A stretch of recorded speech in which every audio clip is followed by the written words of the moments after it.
Thursday update for tomorrow, or tonight's, I should say, storm actually this evening. Looks like snow is going to arrive a little bit earlier than we were thinking about over the last couple of days. Not a lot earlier, a couple hours earlier. So by some of us, like in the Bennington area, you could be looking at snow starting around 7 p.m., whereas up in Heartland, places like that, Heartland, West, White River Junction, places like that, probably more like 10, 11 o'clock before you get started. But generally, snow is coming a little bit earlier than I was thinking, yesterday more in the 10 to 12 range. So lots of details to work out. Let's take a look at what's going on across the country.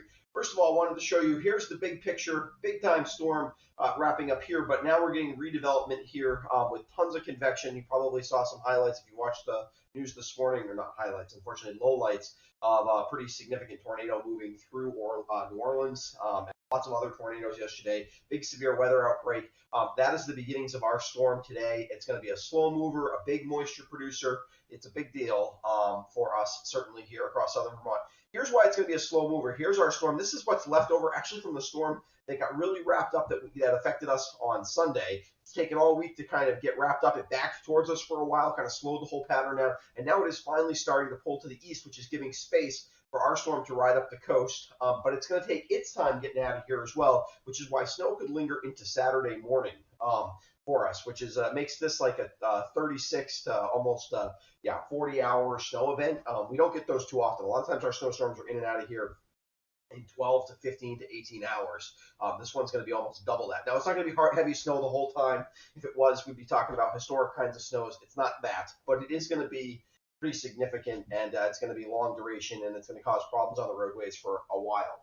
So let's take a look at widespread radar. Here you can see, here's our storm really getting going here. It's eventually going to kind of ride off the coast and then kind of hug the coast all the way up through, and maybe even kind of cross through southeastern Massachusetts into the Gulf of Maine. And it's going to take its time doing so. And as it does that, it's going to take Atlantic moisture and dump it back across us here in all of New England, and certainly in southern Vermont specifically. If we look a little closer into the map here, first of all, we can see temperatures. We're cold, but we are not locked in deep cold here. Some of the valley locations do get pretty chilly, so places like Bennington is actually quite cold this morning, down in the low teens. But like higher elevations are and more in the 20s. A lot of places. I was in the 20s at my house this morning, up a little bit.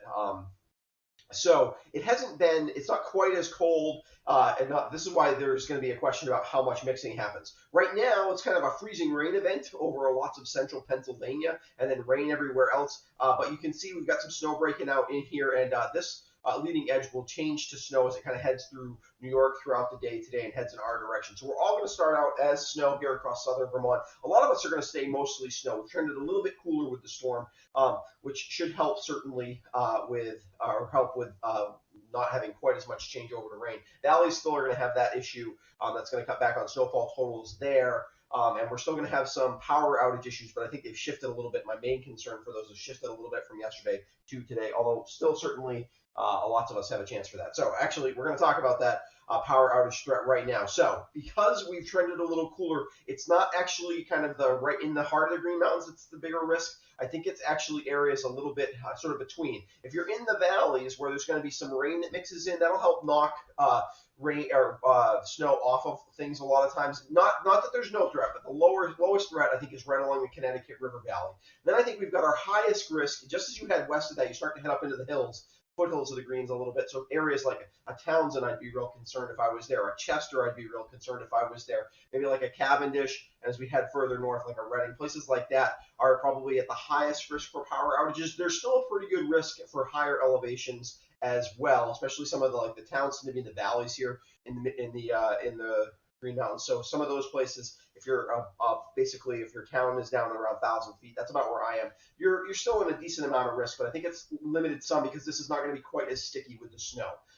Still could be a problem here though, because you're going to get a lot of snow in this area. To the west, I think still too a pretty high risk for western Vermont, certainly this Route 7 corridor all the way up through Rutland. So these are the kind of things that if the temperatures end up just right, could cause big problems. If they end up just a degree or half degree difference, and that's not just at the surface, but in the low to mid levels of the atmosphere as well, it can change the way that the snow sticks just enough so that it's not a huge problem. And it's that's sometimes, like said this yesterday, and I still think it's true. Really, we're going to have to wait till it happens to be real sure about what's going to happen with that kind of weather. So anyway, that's sort of where we're at. But I think this is a good representation of where the highest risk is. Everybody should be prepared to lose power because I think somewhere this could definitely be an issue. The only way it doesn't is if it's a couple degrees colder than I'm thinking now. Everybody stays all snow, and the snow is not quite as heavy and wet, in which case we would all do really well. But I don't think that's real likely at this point.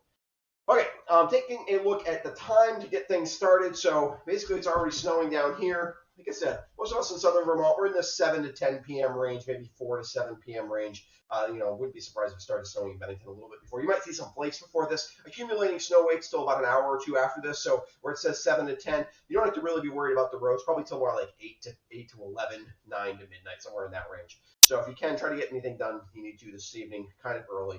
But you get a general feel for how precipitation is arriving across New England. Okay, in terms of snowfalls, same map as yesterday, but totals have been bumped up a little bit because I think we're looking a little cooler than we were yesterday. That's why. Yeah.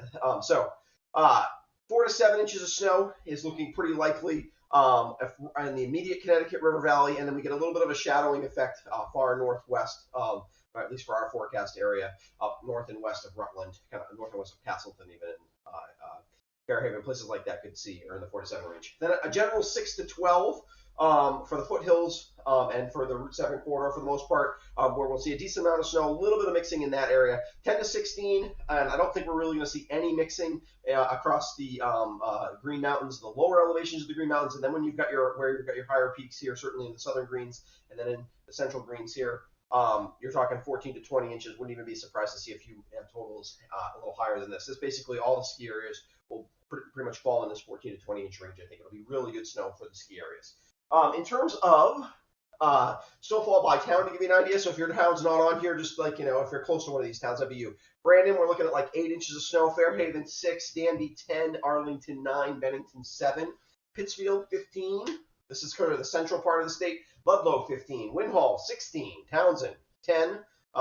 Townsend's the spot where I'd be worried about power. Reedsboro, another spot I might be worried about power, 14 inches. If you head there, just the kind of the eastern part of the state, not quite as much along the coastal yard of the Connecticut River. Sharon, 8 inches. Heartland, 6 inches. Reading, 9. Rockingham, 10. Guilford, probably one of the lower spots, 5. These are the towns that probably have the highest variability to an extent. Places like Guilford, if they stay all snow, they'll probably get more like 9 or 10 inches of snow. So that's not impossible down there. And some of these areas, so we'll get snow potentially a little bit more on the backside of the storm as well. We'll have to keep an eye out on that to see if that bumps up any of these numbers at all. But that's a general feel for it. Let's talk about Thursday, the impacts for the storm. This is just sort of a general wrap up. Precipitation arrives between 7 and 10 p.m. for the most part of us, and continues into Saturday morning. Roads could still be slick for a good portion of Saturday morning. Rain will mix with snow in the Connecticut River Valley and in the Route 7 corridor during the day Friday. Generally speaking, areas below 750 feet will mix with rain, cutting back on those accumulations. Areas above 750 feet will be mostly snow.